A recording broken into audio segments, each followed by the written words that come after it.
Hello everyone, welcome back to my channel. This is Jaya. Last class में हमने deal किया था सिजोफ्रेनिया के डेफिनेशन, कॉजेस, सिम्टम्स। आज हम डील करेंगे उसके कॉमन साइन एंड सिम्टम्स, उसके types, theories and its management. Next हम देखेंगे common science and symptoms encountered in schizophrenic patients may be grouped as follows. First देखेंगे thought and speech disorder. Thought and speech disorder के अंदर आपको क्या क्या symptoms देखने को मिलेंगे, देखते हैं।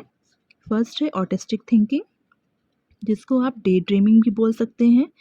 इसमें पेशेंट का रियलिटी से कोई भी संबंध नहीं होता है, वो सोशल डिस्टेंस बना लेता है, किसी से बात करना बंद कर देता है, अपने आप को कमरे में बंद कर देता है, किसी से इंटरेक्ट नहीं करता है।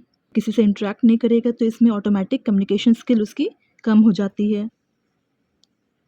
थॉट ब्लॉकिंग, थॉट ब्लॉकिंग का मतलब होता है कि अगर पेशेंट के अंदर उसके माइंड में उसके माइंड में बहुत सारे थॉट्स चल रहे हैं, अचानक से वो बात कर रहा है किसी से, लेकिन पेशेंट को लगता है कि कोई अदर पर्सन उसके थॉट्स को निकाल ले रहा है और उसकी वजह से थॉट ब्लॉकिंग हो रहा है। पेशेंट को लगने लगता है कि जो उसके थॉट्स हैं माइंड में, जो भी चल रहे हैं, जो उसके थॉट्स माइंड में चल रहे हैं, जो वो सोच रहा है, अचानक से कोई अदर पर्सन के थ्रू कोई उसके माइंड से थॉट को निकाल रहा है और वो थॉट ब्लॉक को कॉज कर रहा है। न्यूलॉजिज्म, न्यूलॉजिज्म का मतलब होता है नए नए वर्ड्स का फॉर्म होना। नए नए वर्ड्स पेशेंट अपने से बनाते हैं और उसको बोलने लगते हैं। नेक्स्ट है पॉवर्टी ऑफ स्पीच, स्पीच की कमी आ जाती है। Next poverty of ideation, ideas में कमी आ जाती है। पेशेंट्स पर्टिकुलरली हर एक चीज़ों को अच्छे तरीके से सोच नहीं पाता है। नेक्स्ट है इकोलेलिया, इकोलेलिया का मतलब होता है बार बार किसी भी वर्ड्स को, कोई भी फ्रेजेस को इनवॉलंटरी रिपीट करना। अगर किसी ने पूछ लिया है क्या तुमको ये स्नैक पसंद है, तो वो पेशेंट बार बार इसी चीज़ को दोहराने लगता है, बल्कि उसको आंसर देना चाहिए कि हाँ मुझे पसंद है, लेकिन वो इस तरीके के क्वेश्चन का आंसर ना दे करके उसी के क्वेश्चन को रिपीट करने लगता है। नेक्स्ट है वर्बिजुरेशन, रिपीटेटिंग द सेम वर्ड। इसका मतलब क्या होता है कि एक ही वर्ड को बार बार रिपीट करना। नेक्स्ट देखेंगे परसिवरेशन, परसिवरेशन का मतलब होता है कंटिन्यूएशन में कोई भी चीज़ों को करना। फॉर एग्जाम्पल, अगर कोई पर्सन बोला है पेशेंट को कि क्या तुम एक बिल्ली बना सकते हो, एक बार ड्रॉ किया, बिल्ली बना के दिखा दिया, लेकिन अगर फिर से दोबारा बोलेगा कि इसके बगल में तुम एक पेड़ बना दो, लेकिन वो बार बार एक ही चीज़ को बार बार रिपीट करने लगेगा। फिर से वो बिल्ली बनाएगा, फिर अदर कोई फिर से बोलेगा कि कुछ और साइड में कुछ पेड़ पौधे बना लो, कोई घर बना लो, लेकिन वो बार बार एक ही चीज़ को ड्रॉ करता रहेगा।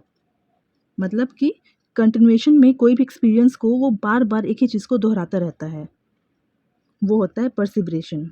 नेक्स्ट है डिल्यूजन, डिल्यूजन हमने ऑलरेडी देखा था कि फॉल्स फिक्स्ड बिलीफ होता है, जिसको हम अपनी बातों से, अपनी रीजनिंग के थ्रू भी उसको करेक्ट नहीं कर सकते हैं।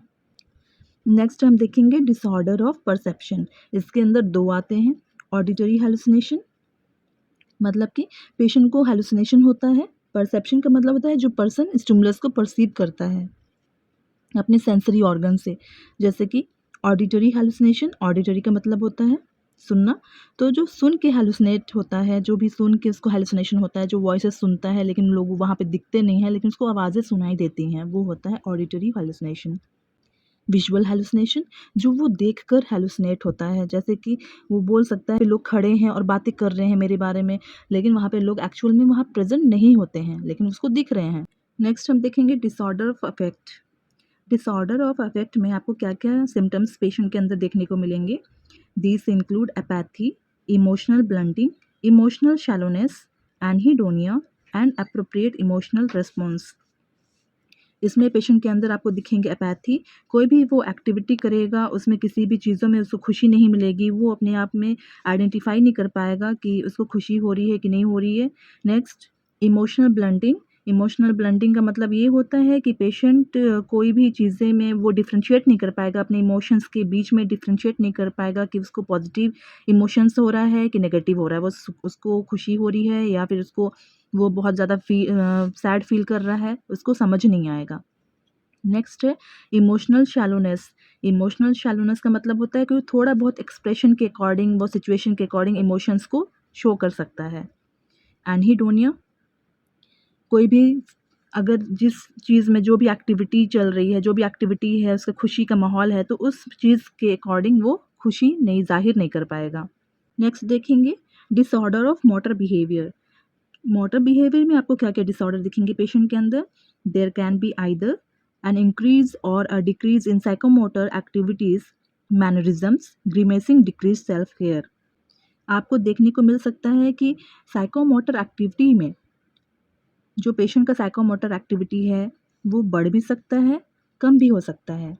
पेशेंट के अंदर आपको देखने को मिल सकता है कि एक ही मूवमेंट्स को बार-बार पेशेंट दोहरा सकता है। बोलने का जो वे है, वो बार-बार एक ही चीज़ को बार-बार बोल भी सकता है, बार-बार मूवमेंट्स को भी दोहरा सकता है। अपने सेल्फ केयर एक्टिविटी में, सेल्फ केयर में उसकी कमी आ जाएगी, हाइजीन मेंटेन नहीं करेगा, उसकी जो सेल्फ केयर एक्टिविटीज़ है, क्लीनिंग वगैरह है, वो सारी चीज़ें में कमी आ जाएँगी। नेक्स्ट हम देखेंगे थ्योरीज़। फर्स्ट है बायोलॉजिकल थ्योरीज़। उसमें आते हैं genetic hypothesis. If one parents has schizophrenia, the chances of the child developing schizophrenia are 10 to 14%. However, if both parents have schizophrenia, chances of the child developing schizophrenia increase into 46%. अगर एक parent को schizophrenia है तो उसके child के अंदर होने के चांसेस 10 से लेकर 14% बढ़ जाते हैं, और यदि दोनों पेरेंट्स को सिजोफ्रेनिया रहता है तो उसके बच्चों में सिजोफ्रेनिया के होने के चांसेस 46% बढ़ जाते हैं। नेक्स्ट हम देखेंगे biochemical theories. Schizophrenia is presently thought to be probably due to a functional increase of dopamine at the past synaptic receptors through other neurotransmitters like serotonin, especially 5-HT2 receptors, GABA, and acetylcholine are also presumably involved. Means कि जो schizophrenia है, ये biochemical theories भी बहुत बड़ा important role play करता है schizophrenia को कॉज करने में, क्योंकि जो न्यूरोट्रांसमीटर्स होते हैं उसमें डिसरेगुलेशन हो जाता है, जैसे कि डोपामिन का बहुत इम्पॉर्टेंट रोल प्ले होता है सिजोफ्रेनिया को कॉज करने में। इसमें डोपामिन का लेवल बढ़ जाता है और जो ग्लूटामेट जो रहते हैं सेरेब्रोस्पाइनल फ्लूइड में, वो कम हो जाते हैं। और जैसे कि हमने देखा कि गाबा का मतलब क्या होता है? Gamma amino butyric acid. ये सारे जो रिसेप्टर्स होते हैं सेरोटोनिन, ये भी कम हो जाते हैं, और ये सारे गाबा, सेरोटोनिन, डोपामिन, ये सारे न्यूरोट्रांसमीटर्स हैं ब्रेन के अंदर, ब्रेन का, तो ये सारे लोग भी इन्वॉल्व होते हैं। नेक्स्ट है brain imaging. Cranial CT scan, MRI scan and postmortem studies show enlarge ventricles and mild cortical atrophy. Brain imaging से भी ये देखा गया है कि cranial CT scan, MRI scan, postmortem study अगर किया जाता है तो जो वेंट्रिकल्स होते हैं वो भी एनलार्ज होते हैं और कॉर्टिकल एट्रोफी आपको देखने को मिलती हैं। कॉर्टिकल एट्रोफी का मतलब होता है degeneration of the outer layer of the brain, मतलब कि ब्रेन की जो सेल्स होते हैं उसमें डीजनरेशन होना शुरू हो जाता है, जिसकी वजह से पेशेंट का आई साइट में, जजमेंट में दिक्कत आ सकती है। देखेंगे टाइप्स ऑफ सिजोफ्रेनिया। तो फर्स्ट टाइप है paranoid schizophrenia. The word paranoid means delusional.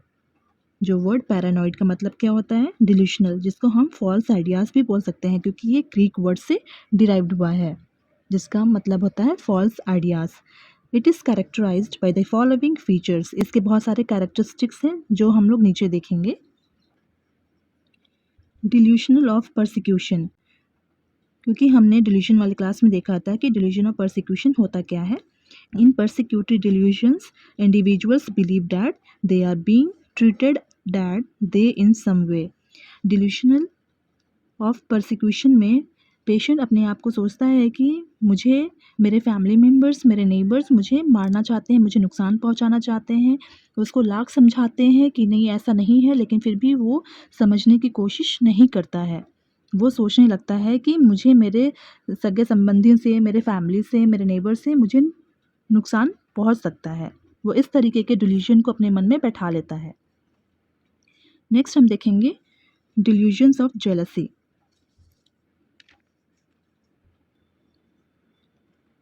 The content of jealous delusions centers around the theme that the person's sexual partner is unfaithful. The idea is held on inadequate grounds and is unaffected by rational judgment. Delusion of jealousy भी आपको देखने को मिलेंगे जब patient का जो life partner है वो अगर अनफेथफुल है, वो सोचेगा कि मेरा जो पार्टनर है वो अनफेथफुल है, वो किसी और से अगर हंस के बात भी कर लेता है तो उसके पार्टनर को जेलस होने लगेगा। ये होता है डिल्यूजन ऑफ जेलसी। नेक्स्ट है डिल्यूजन्स ऑफ ग्रैंडियोसिटी। ये भी हमने डील किया था लास्ट क्लास में। Individual with grandiose delusions have irrational ideas regarding their own worth, talent, knowledge और पावर। हमने जैसे कि देखा था कि जो डिल्यूजन्स ऑफ ग्रैंडियोसिटी होते हैं, ये नाम से ही समझ में आ रहा है कि ग्रैंडियोर, अपने आप को बहुत ही महान, बहुत ही ज़्यादा सुपीरियर समझने लगता है इंसान, अपने आप को पावरफुल समझने लगता है, अपने आप को बहुत ही ज़्यादा नॉलेजेबल पर्सन समझने लगता है। कोई भी इस तरीके की जो सिम्टम्स होते हैं, जो क्वालिटीज़ पेशेंट अपने आप को सोचने लगता है कि मैं कहीं का प्राइम मिनिस्टर हूँ, मैं कहीं का राजा हूँ, मैं कहीं का किंग हूँ। इस तरह सुपीरियर समझने लगता है, अपने आप को नॉलेजेबल पर्सन समझने लगता है, अपने आप को पावरफुल समझने लगता है। इस तरीके के डिल्यूजन ऑफ ग्रैंडियोसिटी में देखने को मिलते हैं। हैलुसिनेटरी वॉइसेस दैट थ्रेटन और कमांड द पेशेंट। इसमें जो सिजोफ्रेनिया वाले पेशेंट होते हैं, इसमें पॉजिटिव सिम्टम्स जैसे कि डिल्यूजन्स और हैलुसिनेशन, ये दोनों बहुत ही ज़्यादा पाए जाते हैं। इसमें पेशेंट के अंदर आपको डिल्यूजन और हैलुसिनेशन के सिम्टम्स आपको देखने को मिलेंगे। जैसे कि पेशेंट को हैलुसिनेशंस भी होगा, उसको आवाज़ सुनाई देंगी, ऐसे लोग दिखाई देंगे उसे, लेकिन एक्चुअल में कोई भी वहाँ प्रेजेंट नहीं होता है। फिर भी वो पेशेंट बोलेगा बार बार कि मुझे वहाँ से आवाज़ें सुनाई दे रही हैं, मेरी आवाज़ें मुझे मेरे कानों तक पहुँच रही हैं। हमारे हैलुसिनेशंस और डिल्यूजन उसको होंगे, क्योंकि ये सिजोफ्रेनिया का पॉजिटिव सिम्टम्स है।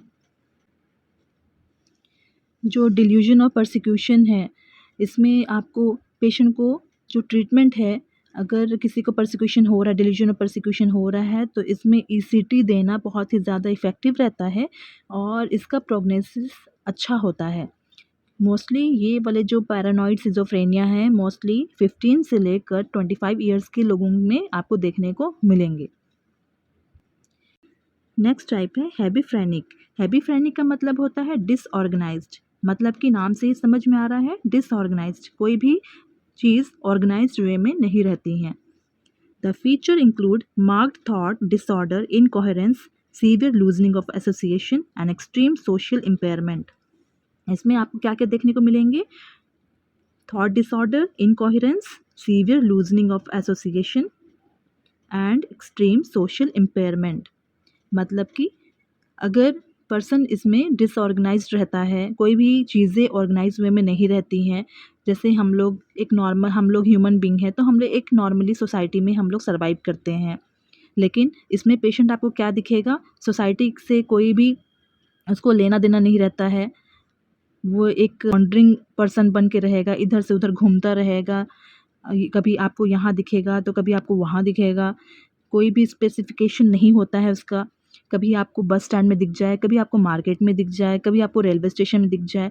मेंटेन्ड वे में आपको नहीं दिखेगा, पूरे उसके बाल बिखरे रहेंगे, कभी वो बहुत ही ज़्यादा अजीब से कपड़े पहन के निकल जाएगा, मतलब एक प्रॉपर ड्रेसअप होके नहीं निकलेगा, बहुत ही ज़्यादा चाइल्डिश बिहेवियर शो करेगा, पर्सनल हाइजीन मेंटेन नहीं करेगा, उसके खाने के तरीके, उसके रहने के तरीके, उसके बिहेव करने के तरीके बहुत ही अलग रहेंगे। जो एक नॉर्मल ह्यूमन बीइंग जैसे रहता है, एक सीक्वेंस एक मेंटेन बना के रखता है, एक पर्सनल हाइजीन मेंटेन करके रखता है अच्छे से। अगर हम लोग कभी भी बाहर निकलते हैं तो हम अच्छे से वेल ड्रेसअप होके निकलते हैं, हमारे बाल हम अच्छे से बना के निकलते हैं, अच्छे से कपड़े पहनकर, अच्छे से शूज़, अच्छे से स्लीपर वगैरह सब पहन के निकलेंगे। लेकिन आपको वो जो पेशेंट है वो आपको कभी नंगे पाँव ही निकल जाएगा, कभी गंदे कपड़े पहने निकल जाएंगे, बाल बिखरे रहेंगे। इस तरीके से आपको पेशेंट के अंदर सिम्टम्स देखने को मिलेंगे और जो इसका प्रोग्नोसिस होता है वो बहुत ही ज़्यादा पुअर होता है। नेक्स्ट हम देखेंगे कैटाटोनिक सिजोफ्रेनिया। कैटाटोनिक ये 2 वर्ड से बना है, कैटाटोनिक, है ना? तो cata means disturb and tonic मतलब मसल टोन, तो इसमें आपको क्या दिखेंगे? Disturb muscle tone. It is characterised by marked disturbance of motor behaviour. आपको इसमें देखने को मिलेंगे कि जो मोटर बिहेवियर है उसमें आपको डिस्टर्बेंस देखने को मिलेंगे पेशेंट के। दिस में take the form of catatonic stupor, catatonic excitement, आपको 2 टाइप्स की आपको कैटाटोनिक दिखेंगे, catatonic stupor, catatonic excitement. Next हम देखेंगे clinical features of excited catatonic, increase in psychomotor activity ranging from restlessness, agitation, excitement, aggressiveness to at times violent behavior, increase in speech production, loosening of association, pernicious catatonia। Catatonic excitement में आपको देखने को मिलेगा कि patient इसमें अचानक से excited हो जाएगा, इसमें केमिकल रिसेप्टर्स जो होते हैं वो डिस्टर्ब रहेंगे, हो सकता है ऐसे सिम्टम्स दिखाएंगे, रेस्टलेसनेस, एजिटेशन, एक्साइटमेंट, एग्रेसिवनेस, बहुत ही ज़्यादा वॉलेंट बिहेव करने लगेंगे, इंक्रीज इन स्पीच प्रोडक्शन, बहुत ही ज़्यादा बोलने लगेंगे, लूजनिंग ऑफ एसोसिएशन, आपको इसमें लूजनिंग ऑफ एसोसिएशन भी देखने को मिलेंगे, पर्निशियस कैटाटोनिया, इसमें आपको दिखेंगे ऐसे सिम्टम्स शो करेंगे पेशेंट, जैसे फॉर एग्जांपल अपने कपड़े फाड़ देंगे या फिर किसी भी चीज़ को नुकसान करेंगे, बहुत जो भी सामान रखेंगे उसको फेंकने लगेंगे, ये सारे सिम्टम्स पेशेंट अपने आप में दिखाएंगे। नेक्स्ट हम देखेंगे clinical features of catatonic stupor, इसमें नाम से ही समझ में आ रहा है, स्टूपर का मतलब ये एक स्टेट है पेशेंट का जिसमें रिस्पॉन्स पेशेंट नहीं करता है। फॉर एग्जांपल इसमें क्या क्या आपको सिम्टम्स दिखेंगे, म्यूटिज्म, इसमें पेशेंट बात कम करने लगेगा, म्यूट हो जाएगा, बात कम कर देगा, नेगेटिज्म, इसमें नेगेटिज्म में अगर आप कोई भी काम देंगे पेशेंट को, कुछ भी बोलेंगे कि ऐसा करना है तो वो आपके अपोजिट में ही करेगा। फॉर एग्जांपल अगर आप उसको बोले हैं कि आँख खोल के रखो तो वो बार बार आपकी बातों को अपोज करेगा, वो आपके अगेंस्ट में ही काम करेगा, अपनी आँख को बंद करने की कोशिश करेगा। स्टूपर एक स्टेट है, ये एक कंडीशन होता है जिसमें पेशेंट रिस्पॉन्स करना बंद कर देता है अपनी एक्टिविटी को। इकोलेलिया, इकोलेलिया का मतलब क्या होता है, कोई भी वर्ड्स, कोई भी फ्रेज बार बार रिपीट करना, वो बार बार आप जो भी बोलेंगे उसी चीज़ को वो बार बार रिपीट करना लगेगा। नेक्स्ट है इकोप्रैक्सिया, इकोप्रैक्सिया का मतलब होता है कि कोई भी आपकी एक्शन को बार बार वो रिपीट करेगा। इकोलेलिया का मतलब कोई भी वर्ड्स, कोई भी फ्रेजेस को वो बार बार रिपीट करने लगेगा, और इकोप्रैक्सिया का मतलब होता है आपके एक्शन को जो जैसे आप करेंगे उसी चीज़ को वो बार बार दोहराने लगेगा। नेक्स्ट है एम्बिटेंडेंसी, एम्बिटेंडेंसी का मतलब आप जो भी आप पेशेंट को बोलेंगे वो आपके साथ कोऑपरेट भी करेगा लेकिन आपको अपोज भी करेगा। जो पेशेंट को आप जो भी आप बोलेंगे, कमांड करेंगे तो आपकी बातों को वो रेसिस्ट करेगा लेकिन साथ में वो कोऑपरेट भी करना चाहेगा। फॉर एग्जांपल अगर आप उसको बोल रहे हैं कि चलो शेक हैंड करो, तो अब वो अपनी हाथों को बढ़ा भी रहा है लेकिन अपने हाथों को हटा भी दे रहा है। नेक्स्ट है पोस्चरिंग, नेक्स्ट है वैक्सी फ्लेक्सिबिलिटी, वैक्सी फ्लेक्सिबिलिटी का मतलब आप कितना भी आप पेनफुल स्टिमुलस दीजिए लेकिन वो उस स्टिमुलस को अवॉइड करेगा, कोई भी रिस्पॉन्स नहीं दिखाएगा। तो ये जो कैटाटोनिक स्टूपर जो होते हैं इसमें पेशेंट एक कांस्टेंट पोजीशन बना के रखता है, एक ही पोजीशन में बैठे रहेगा या फिर खड़ा रहेगा, वो पेशेंट जानता ही नहीं है कि उसके साथ हो क्या रहा है, बहुत ही ज़्यादा वैक्सी फ्लेक्सिबिलिटी बना के रखेगा, और कोई भी आप पेनफुल स्टिमुलस देंगे, उसको आप पिंच भी करेंगे बहुत ज़ोर से तो भी वो रिएक्ट नहीं करेगा। जो कैटाटोनिक सिजोफ्रेनिया होते हैं उसमें ईसीटी इफेक्टिव रहते हैं। नेक्स्ट है residual schizophrenia, symptoms of residual schizophrenia include emotional blunting, eccentric behaviour, illogical thinking, social withdrawal and loosening of associations. आपको रेसिडुअल सिजोफ्रेनिया में नाम से ही समझ में आ रहा है, रेसिडुअल मतलब बचा हुआ, रिमेन्स है ना, जो बचते हैं, जो बचा हुआ सिजोफ्रेनिया। तो रेसिडुअल सिजोफ्रेनिया में आपको क्या क्या सिम्टम्स दिखेंगे, इमोशनल ब्लंटिंग, हमने इमोशनल ब्लंटिंग को पहले भी देखा है कि इमोशनल ब्लंटिंग का मतलब क्या होता है, पेशेंट डिफ्रेंशिएट नहीं कर पाएगा कि उसको क्या हो रहा है, पॉजिटिव इमोशंस और उसके नेगेटिव इमोशंस में वो डिफ्रेंशिएट नहीं कर पाता है। Eccentric behaviour, illogical thinking, social withdrawal, loosening of associations, ये सारे आपको रेसिडुअल सिजोफ्रेनिया में आपको सिम्टम्स देखने को मिलेंगे।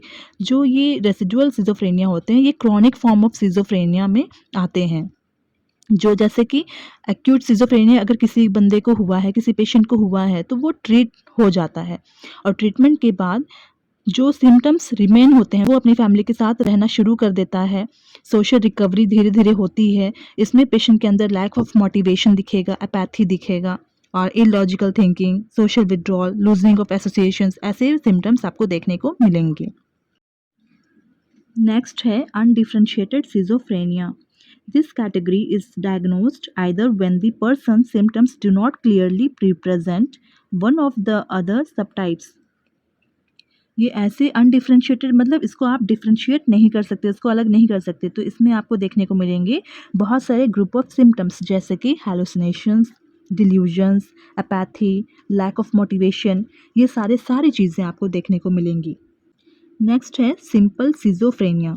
It is characterised by an early and insidious onset. ये धीरे धीरे होने वाला सिजोफ्रेनिया होता है। Presence of characteristic negative symptoms and aimless activity. इसमें आपको बहुत ही ये धीरे से होने वाला दिखने को मिलेगा सिंपल सिजोफ्रेनिया। एक लेटेंट सिजोफ्रेनिया होता है जिसमें आपको धीरे धीरे ये ऑनसेट धीरे धीरे होता है। इसमें आपको हैलुसिनेशन, डिल्यूजन बहुत रेयर कंडीशन में देखने को मिलेगा, क्योंकि इसमें हमने लास्ट क्लास में देखा था कि साइन और सिम्टम्स क्या होते हैं, पॉजिटिव सिम्टम्स क्या होते हैं, नेगेटिव सिम्टम्स क्या होते हैं। तो इसमें आपको नेगेटिव सिम्टम्स मिलेंगे और जहाँ पे नेगेटिव सिम्टम्स मिलेंगे वहाँ पर हैलुसिनेशन और डिल्यूजन जैसे जो सिम्टम्स हैं आपको बहुत ही रेयर देखने को मिलते हैं। नेक्स्ट टाइप है post schizophrenia. Depressive features develop in the presence of residual or active features of schizophrenia and are associated with an increased risk of suicide. Means कि इसमें अगर पोस्ट सिजोफ्रेनिया नाम से ही समझ में आ रहा है कि जो ये सिजोफ्रेनिया ऑलरेडी पेशेंट को हो चुका है उसके बाद का जो टाइम होता है उसको जो उसमें पेशेंट जो सफ़र करता है उसको हम पोस्ट सिजोफ्रेनिया बोलते हैं। जैसे कि सपोज़ एक सिजोफ्रेनिया किसी पेशेंट को हो चुका है, उन्होंने ट्रीटमेंट लिया लेकिन प्रॉपर तरीके से नहीं लिया और वो अपने घर वो वापस आ जाता है पेशेंट। उसके बाद वो धीरे धीरे जो सिजोफ्रेनिया के जो पोस्ट सिजोफ्रेनिक जो टाइम होता है वो धीरे धीरे उस डिप्रेशन में वो धीरे धीरे जाने लगेगा। डिप्रेशन अगर हुआ तो वो होपलेस होना शुरू होगा और धीरे धीरे इसी की वजह से इसका जो रिस्क होता है, सुसाइड टेंडेंसी इसकी जो होती है पेशेंट की, वो बढ़ जाती हैं। नेक्स्ट हम देखेंगे management. The goals of schizophrenia management are to reduce the symptoms, to decrease the chances of a relapse or return symptoms. तो इसमें गोल क्या है सिजोफ्रेनिया के मैनेजमेंट का, क्या गोल है कि सबसे पहले तो उसके सिम्टम्स को कम करना है और सेकंड है कि उसके जो भी रिकरेंट होने के जो भी चांसेस है, रिलैप्स होने के जो चांसेस हैं, जो वापस से सिम्टम्स होने के चांसेस हैं उसको कम करना है। नेक्स्ट हम देखेंगे फेजेस। फेजेस जो हैं वो 3 टाइप्स में डिवाइडेड है। फर्स्ट है एक्यूट फेज, बिहेवियर डिस्टर्बेंस, जिसमें आपको क्या देखने को मिलेंगे, बिहेवियर डिस्टर्बेंस। तो फर्स्ट है ड्यूरेशन, इसका जो होता है एक्यूट फेज का वो 4 से 8 वीक्स का होता है और after taking treatment symptoms control. अगर कोई बंदा, अगर कोई पेशेंट है, अगर एक्यूट फेज में है और वो उसको जो भी सिम्टम्स हो रहे हैं अगर इसमें ट्रीटमेंट अगर वो लेना शुरू कर देगा, जो बिहेवियर डिस्टर्बेंस हो रहा है शुरू में आपको देखने को मिल रहे हैं, अगर इसमें प्रॉपर वे में ट्रीटमेंट अगर लेगा पेशेंट तो इसके जो भी सिम्टम्स हैं वो कंट्रोल होने शुरू हो जाएंगे। नेक्स्ट है स्टेबलिशिंग फेज। इसका जो ड्यूरेशन होता है वो 6 मंथ ट्रीटमेंट होता है। ये लॉन्ग ट्रीटमेंट है, 6 महीने का जो भी आप ट्रीटमेंट लेंगे वो लॉन्ग ट्रीटमेंट होता है। Do not skip the medicine, recovery will not occur. अगर किसी बंदे ने, किसी पेशेंट ने अगर मेडिसिन को स्किप किया है तो उसकी रिकवरी अच्छी तरीके से नहीं हो पाएगी। तो इसमें क्या करना है, जो 6 महीने का जो ट्रीटमेंट होता है इसमें अच्छी तरीके से जो भी मेडिसिन हैं जो भी उसको फॉलो करना है। थर्ड है स्टेबल मेंटेनेंस फेज, इसमें सोशल रिकवरी होना शुरू हो जाता है पेशेंट का। नेक्स्ट हम देखेंगे मेथड्स। तो फर्स्ट मेथड है मेडिकेशन। ओल्डर मेडिकेशन जो पहले यूज़ किया जाता था पेशेंट को, सिजोफ्रेनिया वाले पेशेंट को ट्रीट करने के लिए, जैसे कि थोराजीन, प्रोलेक्सिन, हेल्डोल, स्टिलाजीन। और जो न्यूअर मेडिकेशन है जैसे कि रेस्पेरिडोन, क्लोजरिल, सीरोक्वेल, ये सारे न्यूअर मेडिकेशन के अंदर आते हैं। जैसे कि जो मेडिसिन हमने देखा हैलोपेरिडोल, जिसको हम हेल्डोल के नाम से भी जानते हैं, वो 5 से 100 mg पर डे आपको देने होते हैं। कैसे? पर orally 5 to 20 mg per day IM भी लगता है। नेक्स्ट है ट्राइफ्लोपेराजिन 15 to 60 mg पर डे पर ओरली दिया जाता है और 1 to 5 mg per day IM भी दिया जाता है। नेक्स्ट है क्लोज़ापिन, 25 to 450 mg पर डे पर ओरली दिया जा सकता है, जिसको हम क्लोज़ापिन को क्लोज़रिल भी कहते हैं। नेक्स्ट है रेस्पेरिडोन, रेस्पेरिडोन को रेस्पेरिडोल के नाम से भी जानते हैं, जो कि 2 to 10 mg पर डे पर ओरल चलता है। नेक्स्ट मेथड है इलेक्ट्रोकन्वल्सिव थेरेपी। पहला मेडिकेशन हो गया। अब सेकंड मेथड कैसे हम इसको मैनेज करेंगे, इलेक्ट्रोकन्वल्सिव थेरेपी ECT, जिसको हम ECT बोलते हैं। ECT therapy is the artificial induction of a grand seizure through the application of electrical current to the brain. ECT therapy क्या है, एक आर्टिफिशियल इंडक्शन है ग्रैंड सीजर का, जिसको हम इलेक्ट्रिक करंट से हम ब्रेन तक पहुंचाते हैं। Indication for ECT in schizophrenia include, कब कब हम ECT देते हैं सिजोफ्रेनिया वाले पेशेंट में। फर्स्ट है catatonic stupor, uncontrolled catatonic excitement, severe side effects with drugs. Usually 8 to 12 ECT are needed. Means जब हम पेशेंट का हम जो टाइप्स पढ़े थे, कैटाटोनिक स्टूपर, कैटाटोनिक एक्साइटमेंट, जो ऐसे कंडीशन जो ये टाइप में जब पेशेंट रहता है कैटाटोनिक स्टूपर, जो डिस्टर्ब मसल टोन्स के होते हैं, जब बहुत ही ज़्यादा अनकंट्रोल कैटाटोनिक एक्साइटमेंट शो करता है, जब जब ड्रग्स लेता है और साइड इफ़ेक्ट्स हो जाते हैं, तो हम यूजुअली 18 से लेकर 12 ECT हम प्रोवाइड करते हैं। नेक्स्ट है psychological therapies. Behaviour therapy, behaviour therapy is useful in reducing the frequency of विजार। जो बिहेवियर थेरेपी हम प्रोवाइड करते हैं पेशेंट को, सिजोफ्रेनिया वाले पेशेंट को, ताकि उसके जो एबनॉर्मल बिहेवियर है ये सारी चीज़ों को कम कर सके। Cognitive therapy used to improve cognitive distortion like reducing distractibility and correcting judgment. हम कॉग्निटिव थेरेपी के थ्रू भी हम उसके जो भी डिस्ट्रैक्टिबिलिटी है पेशेंट की, उसके जो जजमेंट में दिक्कत आ रही है, वो सारी चीज़ों को भी हम इम्प्रूव करने की कोशिश करते हैं। नेक्स्ट है family therapy. This can help the person better understand his one who has schizophrenia, enabling them to better their loved ones. मतलब कि फैमिली थेरेपी देकर भी जो पर्सन के फैमिली मेम्बर्स हैं वो बेटर अंडरस्टैंड कर सकते हैं सिजोफ्रेनिया वाले पेशेंट को, और वो लोग अपने प्यार से, अपनी बातों से उसको समझा सकते हैं। तो फैमिली थेरेपी भी बहुत बड़ा इंपॉर्टेंट रोल प्ले करता है। नेक्स्ट हम देखेंगे rehabilitation. It focuses on social skill and job training to help people with schizophrenia function in community and live as independency as possible. Rehabilitation centre भी होते हैं ऐसे लोगों के लिए, ऐसे पेशेंट लोग के लिए जॉब ट्रेनिंग दे सकते हैं। तो सिजोफ्रेनिया के पेशेंट जो होते हैं, अगर वो रिकवरी में अगर वो लोग आते हैं तो उनके लिए एक उनकी सोशल स्किल के लिए उसके जॉब ट्रेनिंग भी हम प्रोवाइड करते हैं, ताकि वो अपनी कम्युनिटी में रहकर एक अच्छे से लाइफ को सर्वाइव कर सके, इंडिपेंडेंट बन सके। नेक्स्ट है hospitalisation. Most people with schizophrenia may be treated as outpatient. However, people with particularly or those in danger of hurting themselves or other may require hospitalization to stabilize their condition. बहुत से ऐसे लोग हैं जिनको hospitalise होने का need ज़्यादा बढ़ जाता है, जैसे जो लोग बहुत ज़्यादा लोगों को नुकसान पहुंचाते हैं, जो लोग हार्म करते हैं या फिर अपने आप को हार्म करते हैं, तो उनको हॉस्पिटलाइज़ करना बहुत ज़्यादा ज़रूरी हो जाता है। उनके कंडीशन को स्टेबलाइज़ करना, उनको एक नॉर्मल लाइफ एक स्थिर रखने के लिए बहुत ज़्यादा ज़रूरी हो जाता है हॉस्पिटलाइज़ करना। और बहुत सारे ऐसे सिजोफ्रेनिया के पेशेंट भी होते हैं जो आउट पेशेंट होकर अपना ट्रीटमेंट लेते हैं, लेकिन जो बहुत ज़्यादा वायलेंट बिहेव करेंगे तो उनको हॉस्पिटलाइज़ करना बहुत ज़रूरी हो जाता है।